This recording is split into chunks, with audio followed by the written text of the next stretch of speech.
मुख्यमंत्री साहब आदरणीय रूपाणी साहब सहित तमाम श्रेष्ठीओ दीप प्राप्य કરી રહ્યા છે। દેશ વિદેશથી અનેક શ્રેષ્ઠીઓ આપણી વચ્ચે પધાર્યા છે। આ સૌનું ભાવભીનું સ્વાગત, અભિવાદન અને રોષ સ્વીકાર કરું છું। સમગ્ર નાગરિકતા પરિવાર ખાસ લંડનથી આપણી વચ્ચે ઉપસ્થિત છે, તેમનું પણ અભિવાદન છે। તો આપણે વ્યવસ્થામાં સહકાર આપીશું। સમય મર્યાદામાં કાંઈક પૂજ્ય બાપુને ફરીથી બીજા પ્રવાસમાં જવાનું છે।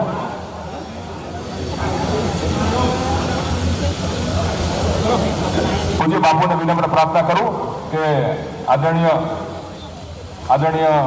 અશુભાઈ અને બેન શ્રીમતી ઉર્મિબેન રાડિયાનું મોમેન્ટો આપીને અભિવાદન અને રોષ સ્વીકાર કરે આપણા બધા વતી આવો પધારો અને પૂજ્ય બાપુના આશીર્વાદ મેળવે।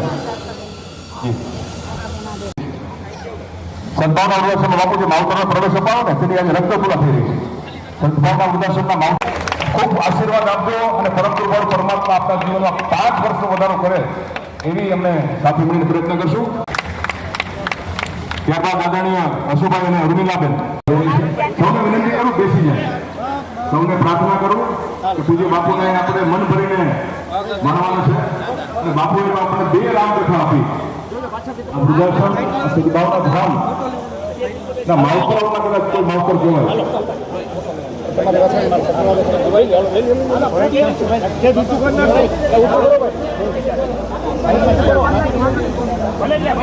વિનયભાઈ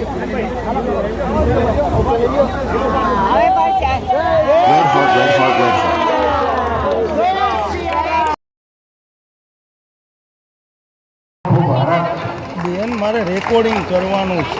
એક દાતા 108 કરોડ રૂપિયાનું દાન આપે અને એ દાનની સરવાણી વિનમ્ર ભાવે આપતા હસમુખભાઈ બાપુ એવું કીધું કે હજી તમે ચિંતા કરતા, ધન્ય છે એમની જનેતા। એવા ઉમદા દાતાશ્રી આજે આપણે આંગણે પધાર્યા। પણ આ બધી ઘટનાના મૂળમાં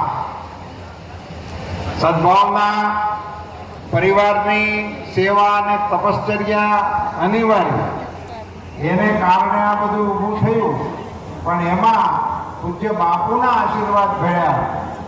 મેં હમણાં બાપુ એક જગ્યાએ આપના પેલામાં લખવા માટે મને કહેવામાં આવ્યું હતું, મેં એમાં લખ્યું છે કે બાપુનો એક શબ્દ પ્રયોગ મને ખૂબ ગમે છે। બાપુ હંમેશા કોઈ આવા કાર્યક્રમમાં કશું અર્પણ કરે તો બાપુ એમ કે હું એક, એ વાક્ય મને બહુ ગમે છે। મેં એમાં એમ લખ્યું છે કે બાપુના આ તુલસી પત્રોનું જો સંકલન કરવામાં આવે તો તુલસી વન થાય એવું છે। બાપુના આશીર્વાદને કારણે આવી અસંખ્ય સંસ્થાઓના પાયા નખાય છે, આવી અસંખ્ય સંસ્થાઓને ચાલક બળ મળે છે। હનુમાનજી મહારાજની બાપુ ઉપરની કૃપાને કારણે સેવાના કાર્યોને પવનસુત હનુમાનજી મહારાજની તાકાત વાળો વેગ મળે છે, એના આપણે સૌ સાક્ષી છીએ। અહીંયા પણ આવું અદ્ભુત સેવા કાર્ય અને અહીંની આ સેવા કાર્યને સમર્થન આપવા માટે પૂજ્ય બાપુએ મુંબઈની અંદર પણ અવસર મળ્યો છે। આપણને આવા સદગૃહસ્થોના દર્શન કરવા મળે, સંતોના દર્શન કરવા મળે, એ આપણી ઉપરની કોઈ સંતોની અકળ કૃપા એનું પરિણામ છે હું માનું છું। દાતા પરિવારનું અને અન્ય લોકોનું રક્તતુલાથી અહીંયા સ્વાગત થઈ રહ્યું છે।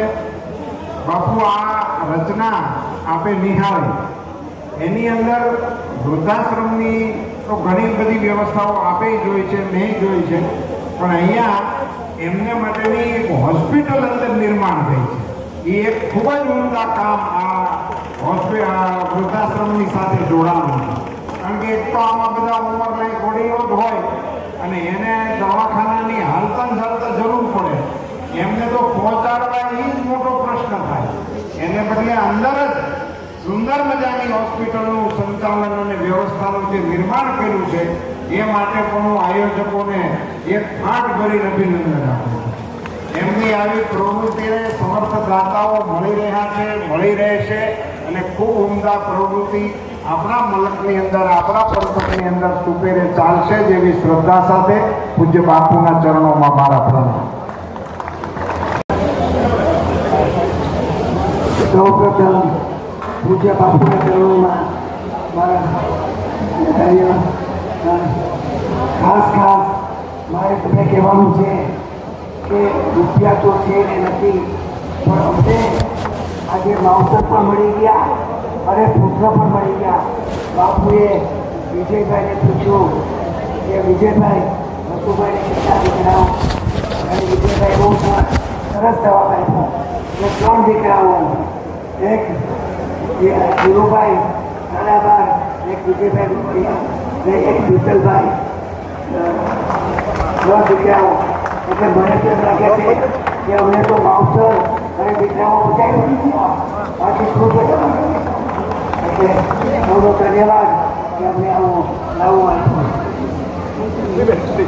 હવે અમારા બેન અને અશુભાઈના બેન અને સમગ્ર પરિવારને ખૂબ બધી રીતે પણ આ બોર્ડ થાય એટલે થોડું ડિલે થયું, પણ જેમ નરસિંહ મહેતાની ઊંડી છે ને એવી રીતે હું આજે વચન આપું છું કે થોડા ટાઈમમાં મારે 251 કરોડ રૂપિયા આપવા છે. આશીર્વાદ આપો. મને લાગે છે વિજયભાઈને કોન્ટેક્ટ હોલ બનાવ્યો છે મોટો. કોઈને કંઈ પૈસાની તાણ હોય, ગમે તે હોય, હોસ્પિટલમાં ખાવાનું મોકલાવવાનું હોય, અમને ઓર્ડર આપી છે. એટલે અમારા ભાઈએ બહુ સારા કર્મ કર્યા છે કે એની લક્ષ્મી આ સારા કામમાં વપરાય છે. એના મને બહુ જ ગર્વ છે.